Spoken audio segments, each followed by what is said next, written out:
अस्सलामुअलैकुम। नजम सेठी शो में खुश आमदेद। मैं हूँ सैयदा आयशा नाज, मेरे साथ मौजूद हैं नजम सेठी साहब। अस्सलाम वालेकुम।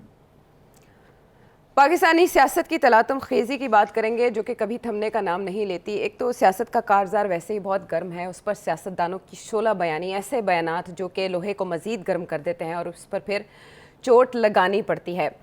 इमरान खान साहब के chief of staff Shahbaz Gill साहब की गिरफ्तारी कैसे अमल में आई, क्यों अमल में आई, उसके बैकग्राउंड में क्या चीज़ें चली जिसके बाद उन्होंने ऐसी स्टेटमेंट्स दी, इस पर अब तो एक टीम मुकर्रर कर दी गई है जो कि इन्वेस्टिगेट करेगी। लेकिन इस गिरफ्तारी को लेके मुल्क में एक लंबी बहस का सिलसिला जारी है और दोनों तरफ अपने अपने हक में दलाइल दिए जा रहे हैं। इस मामले के फ़िरक़ैन भी बहुत से हैं, लेकिन इसको एक बड़ी गिरफ्तारी इसलिए करार दिया जा रहा है क्योंकि शहबाज गिल साहब इमरान खान साहब के हरावल दस्ते में शामिल हैं, बल्कि वो फ्रंट लाइन वॉरियर समझे जाते हैं इमरान खान साहब के, जो कि बात करने के बाद शायद सोचते हों, उससे पहले नहीं सोचते। इस गिरफ्तारी और उसके बाद इसके अलावा जो दीगर गिरफ्तारियां भी हुई हैं वो तो खैर हम प्रोग्राम में आगे चल के डिस्कस करेंगे, लेकिन इसका नक्शा सेठी साहब ने सारी सिचुएशन का कब खींचा और क्या कहा वो सुनेंगे। खान साहब को भगाया जाएगा, कभी इस अदालत में, कभी उस अदालत में, कभी इधर कभी उधर, जो वही सिलसिला होगा जो कि खान साहब ने नैब के जरिए और FIA के जरिए उस वक्त की ऑपोजिशन को किया था। लोगों को जेलों में डाल रहे थे, बेलें हो रही थी, ये हो रहा था, वो हो रहा था, और सारा वक्त यही अफरा तफरी खान साहब ने की हुई थी। अब ये हुकूमत की कोशिश होगी कि PTI के ऊपर भी उसी किस्म के अफरा तफरी क्रिएट की जाए कि भागो भागो, और इसमें ऐन मुमकिन है कि खान साहब को गिरफ्तार भी कर लिया जाए किसी न किसी सिचुएशन में। अगर खान साहब अब कोई बड़ी अग्रेसिव फिजा बनाने की कोशिश करते हैं तो मेरा ख्याल है कि जो गवर्नमेंट बड़ी टफ होगी। अब गवर्नमेंट को बड़ी अब सिग्नल मिल गया है कि गो, पड़ जाओ। अच्छा, सिग्नल मिल गया है और एग्रेसिव होगी गवर्नमेंट। इमरान खान साहब ने तो शायद वाटर टेस्ट करने के लिए शहबाज गिल साहब को आगे किया, क्योंकि ये कहा जा रहा है हुकूमत की जानिब से कि ये स्क्रिप्टेड था। एक तो आप कहिएगा, आपकी अंडरस्टैंडिंग क्या है, किसी के कहने पर शहबाज गिल साहब ने ऐसा किया, स्क्रिप्टेड पढ़ा, ये मामला क्या है, जो हुआ ऐसा होना चाहिए था या नहीं, ये गिरफ्तारी बनती थी या नहीं सेठी साहब? देखिए, 4-5 इसमें इश्यूज हैं। तो पहले तो जो आपने सवाल पूछा कि गिरफ्तारी बनती थी या नहीं बनती थी, या ये स्क्रिप्टेड था या नहीं स्क्रिप्टेड था। अब देखिए, अगर तो ये स्क्रिप्टेड था तो बड़ी सोच समझी स्क्रिप्ट है, मगर ये कोई नई स्क्रिप्ट नहीं है। पहले दिन से जब से खान साहब बाहर आए और जनरल बाजवा को अटैक कर रहे हैं, और इनके ट्रोल्स जो हैं वो जनरल बाजवा को टारगेट कर रहे हैं, और एक स्टेज पे 4-5 जनरलों को टारगेट किया और फिर एक चुन चुन के भी किया। तो अब सिचुएशन ये है कि ये एक स्ट्रैटेजी है, और ये स्ट्रैटेजी आज से नहीं, मेरा ख्याल है कम से कम 3-4 महीने हो गए हैं ये चल रही है। और उसका मकसद एक ही था कि किसी तरीके के साथ, आपने पहले देखा कि रिटायर्ड फौजियों की तरफ से बड़े सख्त बयान आने शुरू हो गए। फिर एक पूरी कैंपेन चली ब्रिगेडियर्स की वीडियोस के ऊपर, जो उनकी वीडियोस लेके कि हम सपोर्ट करते हैं इमरान को, हम सपोर्ट करते हैं इमरान को। फिर आपको पता है कि खबरें ये चली कि अफसरों ने, जनरल बाजवा ने उनको एड्रेस किया है इनफॉर्मली, और उनके बहुत सख्त सवाल थे, और फिर उन्होंने उसके जवाब दिए कि किस मुश्किल के हालात में उन्होंने इमरान खान साहब को निभाया है, सो ऑन एंड सो। तो ये कुछ अरसे से ये चल रही थी बात कि किसी तरीके के साथ अब बाजवा साहब के खिलाफ फौज के अंदर एक महाज तैयार किया जाए। और कोशिश उनकी पहले यही थी कि सीनियर अफसरों में हो, मगर वो होता नहीं है, इतना आसान भी नहीं होता, बिकॉज बहुत स्ट्रिक्ट डिसिप्लिन है। मगर लोअर रैंक्स के जहां से ये फीडबैक मिलती है अपर रैंक्स को, कर्नल लेवल से ऊपर जो उनकी रिपोर्ट्स होती हैं COs की, वो रिपोर्ट्स जाती हैं ऊपर, और उसमें बेचैनी पैदा करने की कोशिश की गई। और थ्रू आउट ये होता रहा कि जी सारी मिलिट्री फैमिलीज जो हैं वो इमरान खान को सपोर्ट करती हैं, जुडिशल फैमिलीज जो हैं वो इमरान खान को सपोर्ट करती हैं, सो ऑन एंड सो। तो ये कोई नई बात नहीं है, तो कुछ अरसे से ये चल रहा था। मगर पहले ये था कि बाजवा साहब के खिलाफ नाम लेके हो रहा था। जी। अब बाजवा साहब का नाम नहीं लिया जा रहा है, ये रिसेंट जो कैंपेन चली है, मगर बात वही है कि किसी तरीके के साथ प्रेशर डाला जाए बाजवा साहब के ऊपर और उनके चंद साथियों के ऊपर कि वो न्यूट्रल ना रहें और वो इमरान खान का साथ दें।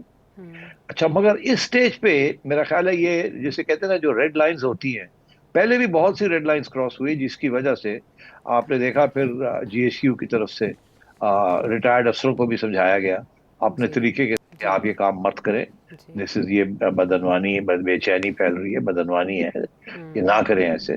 और फिर हिंदुस्तान की तरफ से ये बयानबाजी आनी शुरू हो गई, उनके अपने जो तबसरे थे कि हमने 70 साल में पाकिस्तान फौज के डिसिप्लिन को खराब करने की बड़ी कोशिश की, बगावतें करने की बड़ी कोशिश की, उनको नुकसान पहुंचाने की बड़ी कोशिश की, मगर अब तो हमें करने की जरूरत ही कुछ नहीं है। इमरान खान ने वो काम कर दिया जो हम 70 साल में नहीं कर सके। तो ये तो एक सोची समझी स्ट्रैटेजी थी, सियासी स्ट्रैटेजी थी।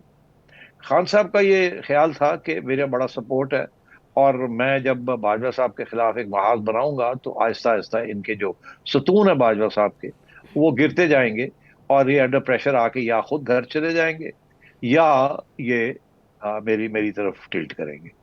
तो अब ये आज ये जो गिल साहब ने जो काम किया है, ये मेरा ख्याल है ये आखिरी रेड लाइन थी।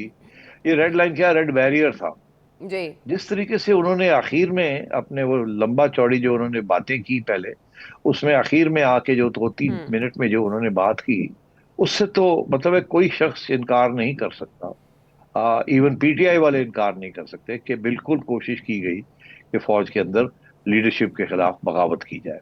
अच्छा। और उस बगावत, ये तो मैंने 70 साल में, 50 साल तो मुझे हो गए हैं, 45 साल हो गए हैं मीडिया और तबसरा करते और पाकिस्तान की तारीख के ऊपर कड़ी नजर रखते, मगर ये ऐसी बातें मैंने कभी सुनी नहीं। जी।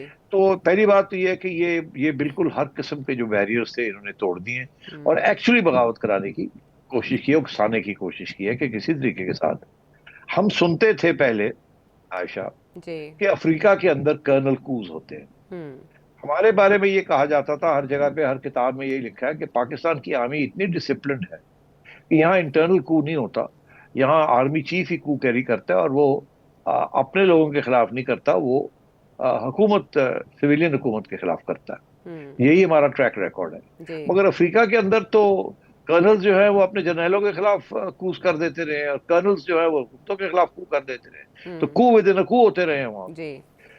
तो इसलिए हमारे बारे में ये कहा जाता था ऐसे नहीं है, मगर ये जिस किस्म की ये बातें कर रहे थे, ये तो बिल्कुल वहां पहुंचे हुए थे कहीं, जहां के वो खुद उन्होंने ये बात कही। मैं सुन रहा था कि जी lieutenant and captain and major and brigadier, general तक वो नहीं गए, नाम नहीं लिया, मगर ब्रिगेडियर्स तक तो आ गए थे नाम लेते लेते, कि आपको अगर इलीगल ऑर्डर्स, आपको ऑर्डर किया जाए तो आप उसको मत ओबे करें बिकॉज इट्स इलीगल, और आप आवाम के साथ या हमारे साथ खड़े हों बिकॉज हम आवाम है, और आवाम में और हमारे में कोई फर्क नहीं है। तो जी। मतलब इस किस्म की वो बात कर रहे थे। अब भी इस किस्म की बात तो छोड़े, इससे बहुत कम बातों के लिए आइन के अंदर एक इत्तेफाक से, एक कंसेंसस से कुछ क्लॉजेस डाले गए हैं, जो कि तारीख 1973 के बाद वहां उस वक्त डाले गए थे, उससे पहले के भी आ रहे थे। ब्रिटिश कॉन्स्टिट्यूशन 1956 वाली में भी आ रहे थे, उसके बाद 73 में भी वो डाले गए, और उसके बाद उनको अगर अमेंड कुछ हुए कुछ नहीं हुए। तो अभी सूरत हाल ये है कि ये आइन के अंदर बहुत से ऐसे कानून हैं जो इस किस्म की चीज को के ऊपर पाबंदी लगाते हैं, और मैं समझता हूँ ये सिर्फ पाकिस्तान में नहीं, हिंदुस्तान में भी ऐसे ही है, जी। और जगह पे भी ऐसे ही है। और जो इस किस्म की कोई अगर बगावत करने की कोशिश करता है या उसको कोई उकसाता है, खा वो सिविलियन हो या वो मिलिट्री वाले हो, तो आम तौर पे बड़े सख्त कानून हैं, इंक्लूडिंग कोर्ट मार्शल, वो इस्तेमाल किए जाते हैं। ठीक तो है। अब मैं समझता हूँ कि इन कानून की मौजूदगी में इस किस्म की बात करना, बहुत कम लोग होंगे इवन पीटीआई के अंदर जो दिल की सच्चाइयों से ये कहें कि गिल साहब ने कोई बहुत बड़ा बैरियर, रेड बैरियर तोड़ा है। सब मानेंगे इस बात को कि बहुत नाजायज बातें की हैं और हाथ से बाहर ही चले गए थे। स्क्रिप्ट की अच्छा, अब बुनत, जब सेठी साहब, आपको लगता है स्क्रिप्ट की बुनत से जो उसमें अल्फाज इस्तेमाल किए गए वो पहले से तयशुदा नहीं था, प्लान नहीं था, ये एक्सटेम्पोर था, फिलबदी उन्होंने बोला, या प्लान लगता है आपको वह? देखिए, मुझे नहीं पता प्लान था कि नहीं था। मैंने अभी आपसे अर्ज किया कि ये कोई नई बात नहीं है, सिर्फ इसकी जो शिद्दत है वो और बढ़ा दी है उन्होंने, इसको वॉल्यूम इसका अप कर दिया है। ये कब कुछ अरसे से ये बगावत पहले वो आर्मी चीफ के खिलाफ की कोशिश हो रही थी कि उनके ऊपर प्रेशर डाला हुआ है, यहाँ तक कि उनके जो बगावत का क्या मतलब है, ये मतलब तो नहीं है कि उनको पकड़ के गन के आगे रखे और घर भेज दें। जी। वो ये है कि इनको घेरे और इनको कहे छोड़े ये काम, यही है ना हम्म। बगावत। कि आप उनके ऑर्डर्स हैं कि आप ये करें, आप कहें जी हम नहीं मानते आपके ऑर्डर, आप हम्म। जो है अपने ऑर्डर्स को चेंज करें, हम नहीं मानते, यही होता है और क्या होता है बगावत। तो अच्छा। इसलिए तो ये एक पहलू है बगावत का। दूसरा बगावत का तो पहलू ये है ना कि बंदूक लेके आ गए और हम्म। आपको ठाठा कर दिया और आपको निकाल दिया, वो और बात। हम्म। यहाँ तो मेरा ख्याल है उस किस्म की बात नहीं थी, मगर ये डेफिनेटली था कि बाजवा साहब और ये जो आर्मी की इस वक्त क़यादत है, जो न्यूट्रल हो चुकी है, उसके ऊपर इस हद तक उसको अंडर कॉर्नर किया जाए उसको, कि हम्म। वो अब मजबूर हो जाए under pressure of hmm. With in the army, कि हम्म। उनके जो ऑर्डर्स हैं वो उनके लोग ना माने, जिसकी वजह से बदनवानी हो, बेचैनी हो, अनारकी हो, ठीक और है। फिर कुछ नए रास्ते निकले बीच में से। Okay sir. तो ये तो हाँ, लेकिन आपकी बात से कनेक्ट करते हुए मैं जानना चाहूँगी, आपने कहा ये नई बात नहीं है। एक चैनल जो कि जिसके सहाफ़ी भी मुकदमे में नामजद हैं, उनकी गिरफ्तारी की कोशिश भी हो रही है, उनमें से एक पेशावर से रवाना भी हो गए बैरून मुल्क, और एक हेड ऑफ़ न्यूज़ की अरेस्ट भी अमल में आई है। ये नया सिलसिला नहीं है, और उसके बाद एकदम से इतनी शिद्दत, ये सिग्नल की वजह से हुआ ऐसा, ये हुकूमत अपने ओन पे कर रही है? देखिए, मैंने पहले भी जो आपने मेरा क्लिप सुनाया, मैंने आखिर में ये कहा था कि उन्हें सिग्नल मिल गया, गो। देखिए, अच्छा। अभी तक की सिचुएशन ये थी हम्म। कि इस हुकूमत का तो इमरान खान के साथ कोई प्यार नहीं है। हम्म। वो तो पहले दिन से राना कह रहा है मैं गिरफ्तार करना चाहता हूँ, मैं क्रैकडाउन करना चाहता हूँ, मगर उससे पहले ये हुकूमत को एस्टेब्लिशमेंट की तरफ से ये सिग्नल था हम्म। कि देखिए, अब आप हम न्यूट्रल हैं, हम जो मर्जी चाहे कर लें, मगर उसका जो जो भी उसके ब्लो बैक होगा, जो कॉन्सिक्वेंसेस होंगे, जो नतीजे निकलेंगे, वो सारे आपकी जिम्मेदारी में है। हमें आप मत पूछिएगा, जो आपने कानूनी तौर पे करना है आप कर लीजिए। मगर ये हुकूमत इतनी कमजोर है, और थी और है, कि ये समझते हैं कि नहीं, हर बात जो है वो एस्टेब्लिशमेंट से पूछ के करनी है। हम किसी सूरत में भी एस्टेब्लिशमेंट को नाराज नहीं करना चाहते। अच्छा। अच्छा, वो क्यों? वो इसलिए क्योंकि वो उन्होंने 3 दफा भुगत के देख लिया है कि छोटी मोटी बात भी जब एस्टेब्लिशमेंट को आप नाराज कर देते हैं तो बड़ा खतरनाक नताज निकलते हैं। अच्छा। जिसकी वजह से मियां नवाज शरीफ साहब 2 दफा तो अ, मुल्क से बाहर बैठना पड़ा उनको। जी। जी। और बड़े बड़े लोगों को जेलें जेलें में डाल हम्म। जेलें देखनी पड़ी। तो क्या जी। था? कोई हम्म। ज्यादा लंबे चौड़े इश्यूज तो नहीं थे, कोई गाली गलौज तो नहीं थी, कोई बगावत तो नहीं करने की कोशिश की थी हम्म। फौज के अंदर नून लीग ने। और कुछ इश्यूज के ऊपर कुछ इख्तलाफात थे, जिसकी वजह से उन्होंने कहा जी हमें सूट नहीं करते, आप जाइए घर। तो जी। खान साहब के साथ भी उनके हालात जो है लीडरशिप के, वो खराब होने शुरू हो गए थे पिछले साल, अच्छा। और हम सब कहते रह गए थे। हम्म। और नून लीग बड़ी खुश थी कि लो जी मजा आ गया। हम्म। इसीलिए आपको याद होगा जब एक्सटेंशन की बात आई तो नून लीग वाले फौरन लाइन अप कर गए, उन्होंने कहा नहीं जी नहीं यार, इस वक्त अस्सी नहीं ना कर सकते। वेरी तो राइट। हल्की हल्की आहिस्ता आहिस्ता हम्म। आपने अपना पावर जो है उसको हम्म। बढ़ाना है, मगर एकदम आप नहीं कर सकते। हम्म। और उनके लिए हालात भी अच्छे होने चाहिए। ठीक है। और तो अब मैं समझता हूँ कि खान साहब ने सोचा कि भाई अब इस्टेब्लिशमेंट तो मेरे खिलाफ हो गई है, अब दो हाँ। ही रास्ते हैं, या तो मैं उनकी गोद में फिर कूद के चला जाऊं, हम्म। या ये है कि मैं बिल्कुल उनके खिलाफ खड़ा हो जाऊं और एक नया बयानिया बनाऊं। हाँ। तो हाँ। जब उन्होंने देखा उनका एंटी इस्टेब्लिशमेंट बयानिया बड़ा कामयाब हो रहा है और हम्म। आवाम बड़ी खुश है उससे, तो हम्म। उनको याद आ गया कि नवाज शरीफ ने भी और जरदारी साहब ने भी एक स्टेज पे कुछ छोटी छोटी बातें की थी। मतलब एक आध बार बात की थी नवाज शरीफ साहब ने, या कि जी हम्म। इस्टेब्लिशमेंट ये है, और एक दफा शायद नाम भी ले लिया था जनरल बाजवा का। जी। तो वो कोई खास बात नहीं थी। मगर इमरान खान ने देखा कि यार उसके साथ नवाज शरीफ साहब को बड़ी मकबूलियत मिली कि हम्म। अपने वोट बैंक में। अब हम्म। इन्होंने भी वही इख्तियार किया, और जितना ये इख्तियार करते गए, इनकी जो कंस्टिट्यूंसी है ये ज्यादा पॉपुलर होते गए कि हम हम्म। तो बड़ी एंटी एस्टैब्लिशमेंट पार्टी है। जी। और वही लोग यही कहते हैं ना जी कि नवाज शरीफ का बयानिया जो था वो हम्म। इमरान खान ने ले लिया, और इमरान खान का बयानिया जो है वो अब नून लीग के पीडीएम की गवर्नमेंट ने ले लिया।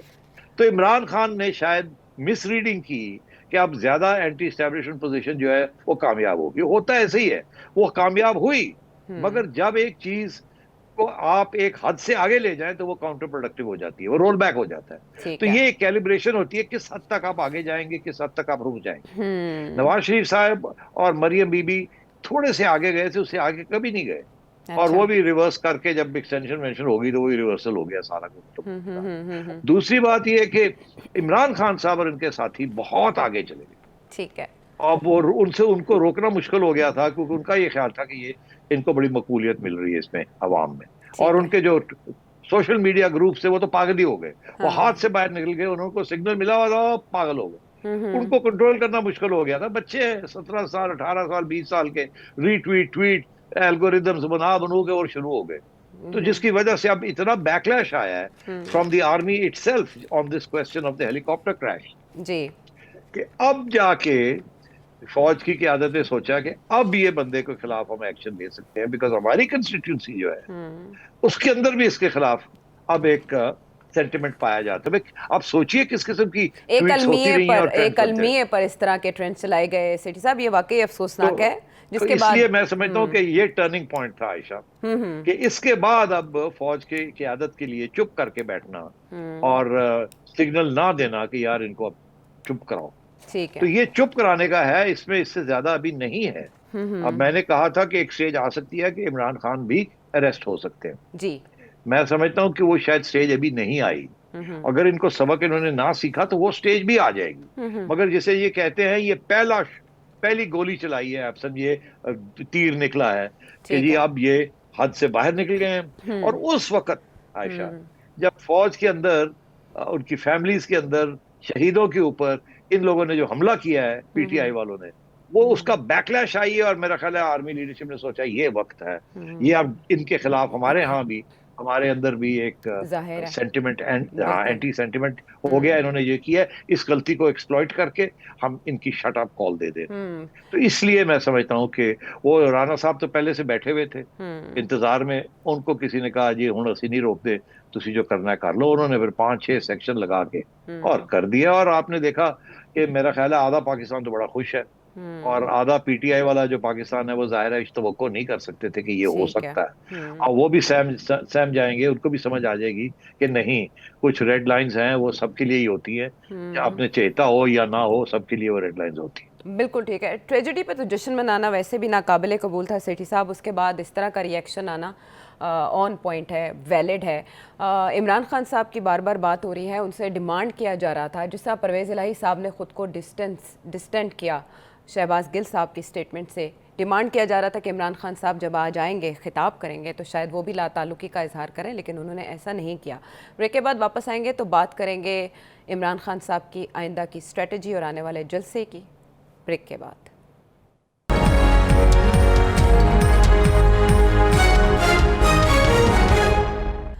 नजम सिटी शो में आपको एक बार फिर खुशामदीद कहेंगे, और इस पर ज़ाहिर है एक काउंटर नैरेटिव भी आ रहा है। इमरान खान साहब की जानिब से इस गिरफ्तारी की मजम्मत की जा रही है और कहा जा रहा है कि उनकी जमात और फ़ौज के दरमियान खलीज पैदा करने की कोशिश की जा रही है। ये खलीज पैदा करने की कोशिश कौन कर सकता है? PDM के मुख्तलिफ रहनुमाओं के बयानात भी उन्होंने उस स्पीच में चलाए।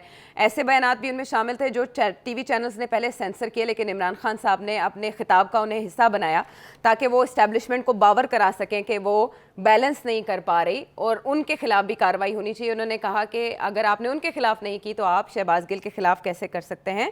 बहरहाल सेठी साहब, इस पर बहुत सी राय सामने आ रही है कि अरेस्ट इस तरह से होनी चाहिए थी या नहीं होनी चाहिए थी। ये तो बात की बात है कि मुकदमा किधर चलना चाहिए, कोर्ट मार्शल होना चाहिए, सिविल कोर्ट में ले जाना चाहिए, वजारत दिफा इस पर कुछ कर सकती है या नहीं।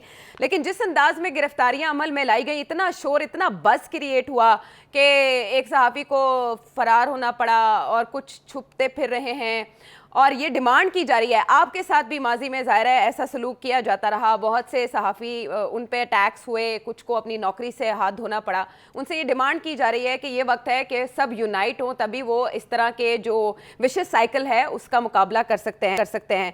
आपके ख्याल में ये दुरुस्त इक़दाम है? ये आइंदा भुगतना नहीं पड़ेगा इस हुकूमत को? देखिए, यहाँ 3-4 इश्यूज इन्वॉल्व हैं। पहली बात तो ये है कि शहबाज गिल साहब को कंपेयर किया जाए उनके केस को उन केसेस के साथ जो सहाफियों के साथ हुए। Shahbaz Gill is not a सहाफी, इज अ पॉलिटिशियन। तो जो रवैया हुकूमत का या जो कानून लागू होते हैं सियासी जमातों पे और सियासतदानों पे, वो नहीं होते जर्नलिस्ट के ऊपर। तो जर्नलिस्ट के जो केसेस हैं उनको अलग रखा जाए, उनकी क्या राइट्स हैं और क्या नहीं है, और उनके साथ रियासत या हुकूमतें क्या रवैया इख्तियार करती हैं उसको अलग रखा जाए। गिल साहब का जो केस है वो एक और केस है। वो it's a straight forward case of a politician, जो कि जिसने सिडिशन और के जो रिमार्क्स किए हैं वो उसके बारे में है।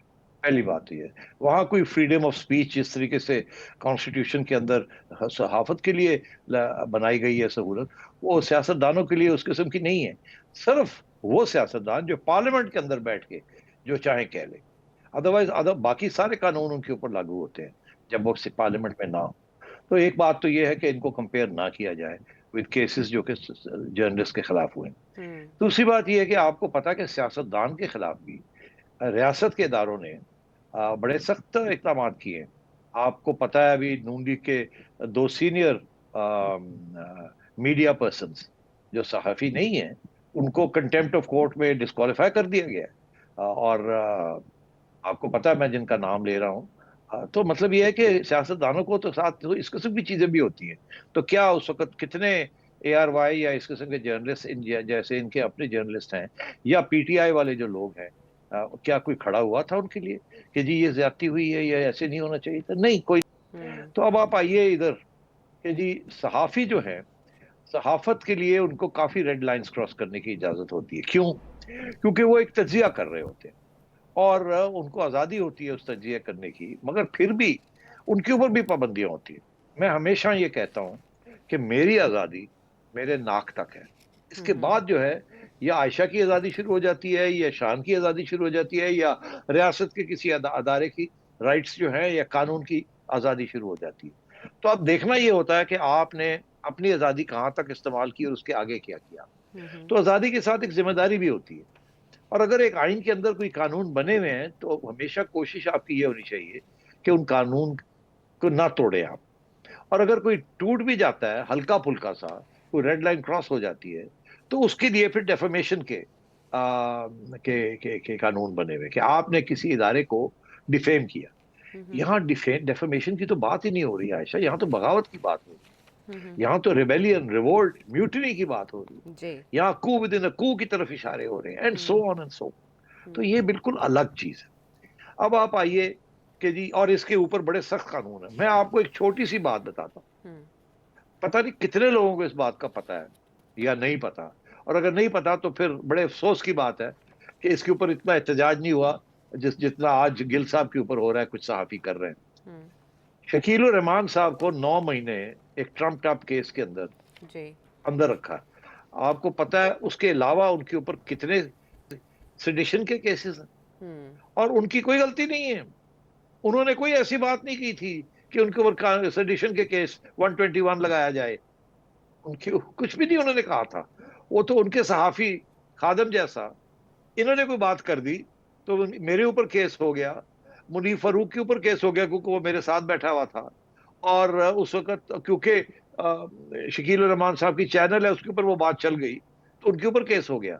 और 17 केसेस हमारे ऊपर हुए। क्यों? हम्म। क्या बात थी? किसने किए? मैंने क्या कह दिया था कि वो केस हमारे ऊपर सेडिशन का कर दिया गया? 17 केसेस पाकिस्तान के अंदर, जिसमें से अभी भी कुछ क्वाश हो गए हैं, कुछ वैसे ही पड़े हुए हैं कोल्ड स्टोरेज में। तो मतलब है कि हमने क्या किया? हमने अदालत से वजू किया, हमने वहां जाके अपना केस लड़ा। हमने ये तो नहीं कहा जी ओ दुनिया गिर गई, आसमान गिर गया, ये हो गया, हम किसी सियासी जमात के पास तो नहीं भागे गए।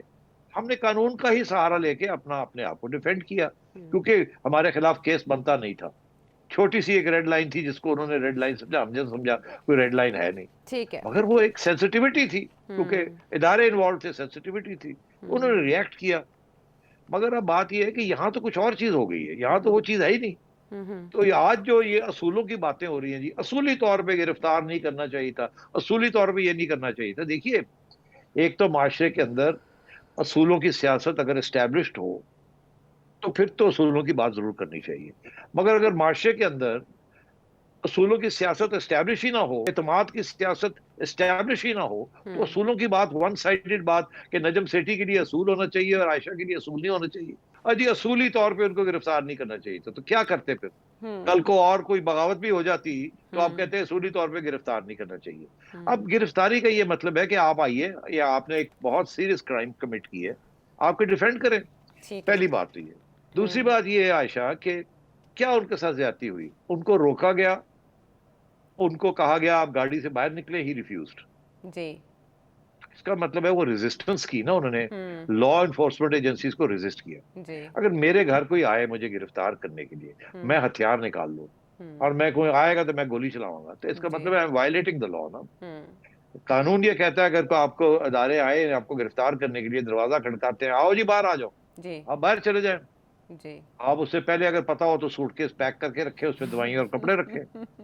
तो मगर ये नहीं कि जी आप लड़ाई झगड़े पे आ जाएं और ये रेजिस्ट करें। हाँ। आपने देखा, आप ये अमेरिकन फिल्में देखते हैं, देखा ना आपने जी। अमेरिकन जी। फिल्में, जी। कानून और असूल कैसे अप्लाई होते हैं जी। सबके लिए, बड़ा हो छोटा हो। हमारे यहाँ तो ऐसे नहीं है ना, तफरीक है। असूल तो अप्लाई नहीं होते, नहीं होता। असूल की बात हम्म। होती नहीं है। तो हम्म। जब कोई करता है असूल की बात, तो फिर आगे से जवाब ही आता है कि हम्म। मेरे लिए असूल और तुम्हारे लिए असूल नहीं, हाँ। ARY के लिए असूल और जियो के लिए असूल नहीं। जी। तो इसलिए हाँ। मैं ये समझता हूँ कि ये असूलों की बात जो है ये एक थियरी में तो ठीक है, हम्म। मगर एक आइन है, आइन को फॉलो नहीं किया जाता। तो ठीक है। पहले सबसे बड़ा असूल तो वही हमने तोड़ दिया हम्म। कि आइन को ही नहीं हम फॉलो करते, ठीक हम है। ये सारा कुछ लड़ाई झगड़े करते रहते हैं, आइन को हर रोज अदालतों में भागे होते हैं आइन को चेक करने के लिए, आइन क्या कहती है, हम्म। सबको पता है क्या है। तो हम्म। यहाँ असूलों की सियासत नहीं है, हम्म। सिर्फ बहुत सी पुरानी एस्टेब्लिश डेमोक्रेसीज हैं हम्म। जहां कुछ हद तक असूलों की सियासत होती है। मैं एक लास्ट ठीक है। एग्जांपल देता हूँ। हम्म। अगर एक बंदा है, उसकी कारकर्दगी ठीक नहीं है, मीडिया के अंदर उसकी तनकीद होती है, अच्छा। मीडिया का डिमांड आता है कि यार आपकी कारकर्दगी ठीक नहीं है, आप रिजाइन करें। हम्म। अब असूल, इसमें कोई असूल नहीं है, कानून ये नहीं कहता कि आपकी कारकर्दगी ठीक नहीं है आप रिजाइन तो करें। रिजाइन करें, हाँ। कानून ये नहीं कहता, हम्म। कानून ये कहता है कि आपका जो बॉस है वो आपको सैक कर सकता है हम्म। और उसका हवाला फिर वो बॉस देगा। अच्छा। मगर अगर आप ये कहते हैं जी असूली तौर पे आप रिजाइन कर दें, हम्म। भाई और भाई कौन सा असूल, हम्म। कहाँ लिखा है ये असूल कि आपको रिजाइन करना है? ये एक बन जाती है एक ऑनरेबल ट्रेडिशन ठीक कुछ है। सोसाइटीज के अंदर। हम्म। मगर जिन सोसाइटीज के अंदर ये ट्रेडिशन है ही नहीं, वहां एक गैर मुल्की, एक यूरोपियन सिविलाइजेशन से एक एग्जाम्पल लेके आना एक असूल का कि जी हम्म। नॉर्वे और डेनमार्क के अंदर प्राइम मिनिस्टर साइकिल पे चल जाते हैं सब कुछ, तो हम्म। असूली तौर पे तो आपको भी हेलीकॉप्टर पे नहीं जाना चाहिए, साइकिल भी जाना चाहिए। जी। ऐसे नहीं होता। नहीं होता। असूल, असूल एक माशरे के अंदर हम्म। ग्राउंडेड होते हैं, उस माशरे ने जो एक्सेप्टेबल होते हैं, ये असूल है, उसको हम्म। असूल कहा जाता है। थियरी के अंदर, किताबों के अंदर जो असूल लिखे हुए हैं या मॉरल हाई स्टैंडर्ड्स लिखे हुए हैं, वो उसी जगह पे अप्लाई होते हैं थियरी में और प्रैक्टिस में, जहां माहौल ऐसा पहले क्रिएट कर दिया जाता है दो हम्म। तीन सौ साल के अंदर अंदर कि हम्म। इन चीजों को हमने वैल्यू करना है। ठीक हमारे है। यहाँ तो ऐसी है ही कोई नहीं बात कि, ठीक है। हमारे यहाँ तो क्या है आयशा, जाते जाते ये कह दूं, हमें तो हम्म। ये सिखाया गया है an eye for an eye and a tooth for a tooth. अब सुनो की असूल तो बात वो है। है यहाँ पे, तो पाकिस्तानी पॉलिटिक्स में ये बड़ा अलमिया है कि ये सियासी जमातें अपने कारकुनों को, अपने लीडर्स को अपने मकसद के लिए इस्तेमाल तो करती हैं, लेकिन फिर बाद में उन्हें डिसोन क्यों कर देती हैं। माजी में निहाल हाशमी साहब को हमने देखा, उन्होंने ऐसी शोला बयानी की, नून लीग ने अपने आप को उनसे फासले पर कर लिया। आज जब शहबाज गिल साहब को पेश किया गया तो उनके हमरा यहाँ तक कि फवाद चौधरी भी नहीं थे, वकालत के शोबे से जिनका ताल्लुक भी है। ये क्या वजह है? और फिर उसके बाद परवेज लाई साहब का उनको डिसोन कर देना, उनकी स्टेटमेंट की मजम्मत करना, लेकिन इमरान खान साहब ने खुलकर मजम्मत नहीं की। क्या वजह हो सकती है इसकी? देखिए उनका तो बयानिया है ये, वो कैसे मजम्मत करें अपने बयानिए की? हुआ ये है कि उस बयानिया के अंदर ये आगे निकल गए हैं, अब ये पीछे आएंगे, इस गिरफ्तारी के बाद पीछे आएंगे 13 अगस्त को पीछे बयानी। आएंगे। ये हाँ, ये 13 अगस्त का ही जलसा जो है हाँ हाँ। इस्लामाबाद से शिफ्ट करके लाहौर कर दिया, ये पीछे हट गए हैं, अच्छा। ये पीछे हटे हैं। अच्छा। इसलिए बेहतर यही है कि आप बाहर चले, लाहौर दूर ही जाके, तो ऑलरेडी रिट्रीट पे है ये। ओके। अब देखिए उस वक्त पे ये इतने अग्रेसिव इन्होंने बना लिया माहौल हाँ कि इनके कुछ लोग हैं जो हाथ से बाहर निकल जाते हैं। हाँ। हाँ। अब वो बेचारे, उनको हर जगह पे तो कैलिब्रेशन नहीं ना हुई हुई, हर ओके। बंदे को तो नहीं बताया हुआ कि यार यदि आगे नहीं जाना। उन्होंने तो पहले हम्म। पहले खुली छुट्टी मिली हुई थी, वो खुली छुट्टी में चलते चलते चलते चलते उन्होंने सारे स्पीड बैरियर ही तोड़ दिए। हम्म। तो अब खान साहब, देखिए मैंने देखा था कि जैसे अभी आपने जिक्र भी किया हम्म। हाशमी साहब का, हम्म। कि कुछ लोग होते हैं वो दायरे से बाहर निकल जाते हैं अच्छा। In being loyal. वो हम्म। कहते हैं you more loyal than the king, आप बादशाह से भी ज्यादा लॉयल हैं। तो वो आप बहुत आगे निकल जाते हैं अपनी लॉयल्टी शो करते करते कि देखिए मैं कितना तगड़ा कारकुन हुआ आपका, कि मैं ये कहता था वो कहता। हम्म। मगर कभी कभी वो नेगेटिव हो जाता है। हम्म। तो जब वो उसकी जब आता है ना ब्लो बैक, हम्म। जब उसकी नेगेटिविटी होती है तो जो लीडर्स होते हैं वो दूर हो जाते हैं। अच्छा। वो कहते हैं यार इन्होंने सपोर्ट करो, ये साढ़े दे आ जाए, वो थोड़ा सा और हम्म। कभी कभी उनको ये भी होता है आयशा, कभी कभी हम्म। कि वो डिमांड आ जाती है जी इन्हें कढो। हम्म। उस वक्त दिल तो नहीं करता कड्डन थे कि नहीं यार वो तो मेरा लॉयल आदमी है, उन्हें तो मेरे वास्ते सारा कुछ किया है, मगर सियासत का मकाम और वो उसकी जो जरूरत ही होती है कि फिर आप अपने आप को लिए पीछे हटे थोड़ा सा, और पीछे हटे में आप कभी कभी अपने यार दोस्तों को धक्का देगे ना तो समुद्र में फेंक देते हैं कि यार मैं हूं अपने आप को बचाना है, किश्ती को बचाना है, पानी चढ़ रहा है किश्ती बहुत ज्यादा लोग ने, एक दो बंदे बाहर कढो, चलो जी तुझे ठीक है। निकलो बाहर। ठीक तो है। ये चलता है सियासत के अंदर। और हाँ इसीलिए बाय द वे बदनवी भी होती है कि देखा आपने अपने लॉयलिस्ट को डिफेंड नहीं किया वगैरह नहीं किया। हाँ हाँ। आपने देखा था नून लीग के अंदर भी ऐसे हुआ है जी। कि बड़े बड़े लोग क्लोज थे जो कि प्राइम मिनिस्टर साहब के, उनको फिर डिफेंड नहीं किया या उनके लिए फिर उनको निकाल दिया मेन सर, क्योंकि डिमांड थी एस्टेब्लिशमेंट के साथ ये बंदा बड़ा बिल्कुल। हमारे खिलाफ जी जी। ऐसे कर दे या इसको ना रखें ये ना हाँ करें, तो हाँ फिर लोग बिल्कुल। वो फिर ये करते हैं। ये सियासत में ये चीजें चलती रहती है। मगर अगर एक बयानिया है, हम्म अब खान साहब का एक बड़ा सख्त बयानिया है, हम्म। इसलिए खान साहब पीछे नहीं हटेंगे। नहीं वो हटेंगे। उसी को, हाँ वो अपने बंदे को डिफेंड करेंगे इसके ये फजूल बातें कर करके। अच्छा। हाँ कि जी नहीं तो उसने चीफ ऑफ ऐसी कोई स्टाफ को बात नहीं सैक की नहीं है। करेंगे आपके ख्याल में, साथ रखेंगे? नहीं बिल्कुल नहीं सैक करेंगे, साथ रखेंगे। ठीक है ठीक है, वापस आते हैं हम एक ब्रेक के बाद।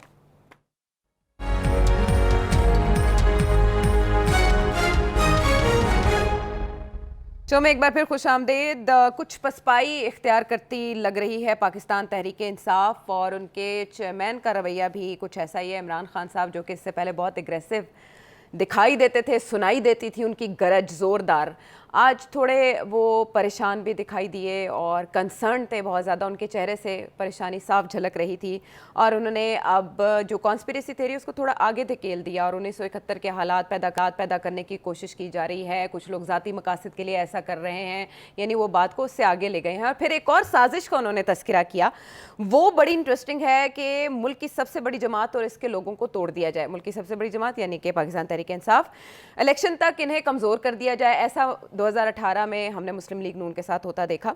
और फिर इमरान खान साहब कह रहे हैं कि ऐसा होगा कि नवाज शरीफ साहब बरतानिया से आएंगे और हम दोनों के केस को सिमिलर कर दिया जाएगा, दोनों नाअहल होंगे, और फिर कहा जाएगा कि दोनों नाअहल हो सकते हैं तो फिर हम ये सिचुएशन को सॉल्व कर लेते हैं मिलके, और फिर इसी इलेक्शन कमिश्नर के अंडर इलेक्शंस करा दिए जाएंगे।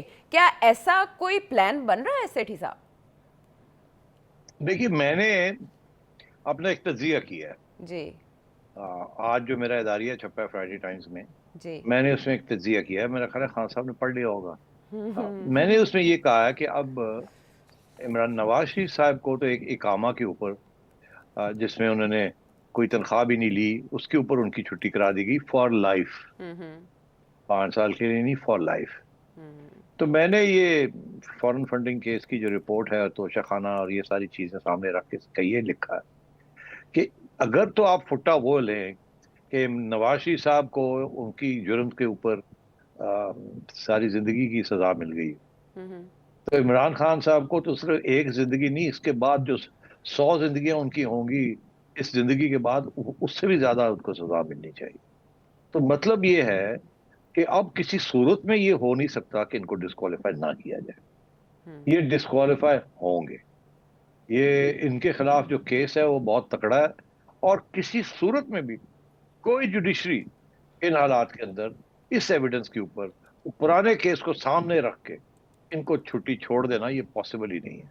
तो इनकी तो अब डिस्क्वालिफिकेशन हो गई हो गई, और इनके हक में जितने भी जुडिशरी होगी वो भी नहीं कर सकती इनको, इनकी हेल्प इस वक्त जिस किस्म के जो हालात बन चुके हैं, इन्होंने जो घपले किए हैं। तो अगर ये सामने रखा जाए तो फिर इसका ये मतलब है कि सियासी जमात, एक नवाज शरीफ साहब की एक पॉपुलर पार्टी और popular leader, thrice elected prime minister, कोई छोटी बात नहीं है आयशा कि एक शख्स है उसको निकाला जाता है वापस ले आते, फिर उसको निकाला जाता है अवाम फिर ले आती, फिर उसको निकाला जाता है अवाम फिर ले आती, और हर दफा जब निकाला जाता है तो एक एस्टेब्लिशमेंट की साजिश के तहत उसको निकाला जाता है और अवाम फिर उसको ले आती। तो उसका तो एक बयानिया बना हुआ है, और तीसरी दफा जब वो आता है तो 2/3 मेजोरिटी के साथ आता है। कोई छोटी बात नहीं, हर दफा बढ़ के आता है। जी। अगर उसको निकाल दिया आपने, और यहाँ जो कि उससे 100 गुना ज्यादा बड़ा घपला हुआ है, और एविडेंस है कि आप सादिक क्या अमीन क्या, आप तो बिल्कुल 100 गुना कम है उससे, तो ये तो नहीं बचेगी। इसका ये मतलब है फिर इमरान खान साहब को भी डिस्क्वालीफाई करना पड़ेगा फॉर लाइफ। अच्छा मेरा ये तजिया है कि खान साहब तो गए, नवाज अच्छा। शरीफ साहब भी चले गए हैं बेचारे, अब खान साहब भी बेचारे जो हैं वो जा रहे हैं। तो अब क्या ऐसे कैसे काम चलेगा कि एक पॉपुलर पार्टी के लीडर को आपने चौथी दफा निकाल दिया है, और उसके चौथी दफा निकाल दिया और उसको आपने एग्जाइल में भेज दिया है, और हर किस्म के जीआईटीज बना बनू के उनकी गले पड़े हुए हैं आप, सब झूठे। तो अब खान साहब के साथ क्या होगा? खान साहब को एक जमाने में ये उनके सतून थे, अच्छा। जुडिशरी और एस्टेब्लिशमेंट। उसके बाद वो एक ऐसी सिचुएशन आई कि इन्होंने कहा यार थोड़ा दूर हो जाओ, खान बड़ी गड़बड़ कर रहे हैं, असी बदनाम हो रहे हैं, थोड़ा दूर हो जाओ इसको। मगर अभी भी बंदा साडा ही है, इसको समझाते हैं। फिर एक स्टेज आई कोई साड़ी बंदा साड़ी सुनता नहीं पिया, उनकी करिए। फिर एक स्टेज आई कोई यार वो अखा कटदा पे उनकी करिए। ओ यार आखिरी स्टेज आ गई है तो ओहो हुण कुछ करो। तो मैं समझता हूँ खान साहब वही चलते जा रहे, उनका ख्याल है इधर कामयाबी और चलो और चलो, वो करते करते अपने आप को निकलवा लिया। अच्छा अब क्या करें? जब ये निकले थे तो बड़े अनपॉपुलर थे, नून लीग बड़ी पॉपुलर थी। जी। अगर नून लीग उसी वक्त इलेक्शन करवा लेती तो आज मजे ले रही होती, 5 साल के लिए बैठी होती और कोई मसला ही ना होता। मगर इन्होंने नहीं किया, ये टिके रहे। अब वो मुश्किल फैसले किए, अवाम में अनपॉपुलर हुए, खान साहब का बयानिया फिर से रिवाइव होना शुरू हो गया। अब खान साहब बगले में जा रहे हैं, अल्लाह अल्लाह खैर से। अब उनकी हवाइयां उड़ी हुई कि हम क्या करेंगे। जी। तो अब बात यह है कि खान साहब इस माहौल में, खान साहब ने ये एक चीज नोटिस की है कि अब एस्टेब्लिशमेंट जो है वो आहिस्ता आहिस्ता दूर होती गई। ये आखिरी स्टेज है कि वो अब आके जो एस्टेब्लिशमेंट के जो लीडरशिप है वो कहती है यार इस बंदे के साथ तो एंटी होना पड़ेगा। अगर इसको, ये तो बिल्कुल हमारे गले पड़ गया, ये तो बहुत खतरनाक हो गया। ठीक है। और इसलिए उन्होंने अब अपने जो रास्ते हैं वो ऑपोजिशन के साथ खोलने शुरू कर दिए कि अच्छा। फिर उनके थे जाइए। मगर मेरा आज जो तजिया था वो ये था कि जब ये दोनों डिस्qualify, एक ठीक हो है। गया और अगला होने जा रहा है, तो फिर रास्ता एक ही रह जाएगा। मुस्लिम लीग तो सरवाइव कर जाएगी, वो तो एक डिनेस्टी है। शहबाज शरीफ भी है और हमजा भी है और सुलेमान भी है और मरियम भी है। और भी लाइन लाइन लाइन लगी हुई है। उधर भुट्टोस भी लाइन लगी हुई है, कोई ऐसी बात नहीं है। खान साहब के पीछे कौन है? खान साहब शाह के महमूद बगैर ज़ाहिर है कुरैशी। पाकिस्तान तहरीक इंसाफ कुछ नहीं है। सिटी साहब वक्त बहुत कम बस मैं ये कह रहा था कि इसलिए मायूसी है उनको है। कि अब शायद वो अकेले रह जाएंगे, वो जो उनकी जो स्ट्रेंथ थी वो कमजोर होती जा रही है, इसलिए वो मायूस हुए हैं। उनको समझ नहीं आ रही कि मेरा नया बयानिया क्या होना चाहिए। इस्टेब्लिशमेंट को इतना मैंने फेंक दिया दूर, अब शायद मेरे लिए और मुश्किलात का वक्त आ रहा है। ठीक है। बहरहाल इससे यही अंडरस्टैंडिंग हुई सिटी साहब तजिए से कि इमरान खान साहब जिस नैरेटिव को अपने हक में बनाने की कोशिश कर रहे हैं उस केस में उनके खिलाफ मेरिट पर बहुत कुछ है जिसकी वजह से वो नाअहल हो सकते हैं। इसी लिहाज से उन्हें अपनी स्ट्रेटजी तरतीब देना होगी। But this is now writing on the wall. Program के हवाले से आपके फीडबैक का इंतज़ार रहेगा। अगले प्रोग्राम तक के लिए अल्लाह ने के बाद।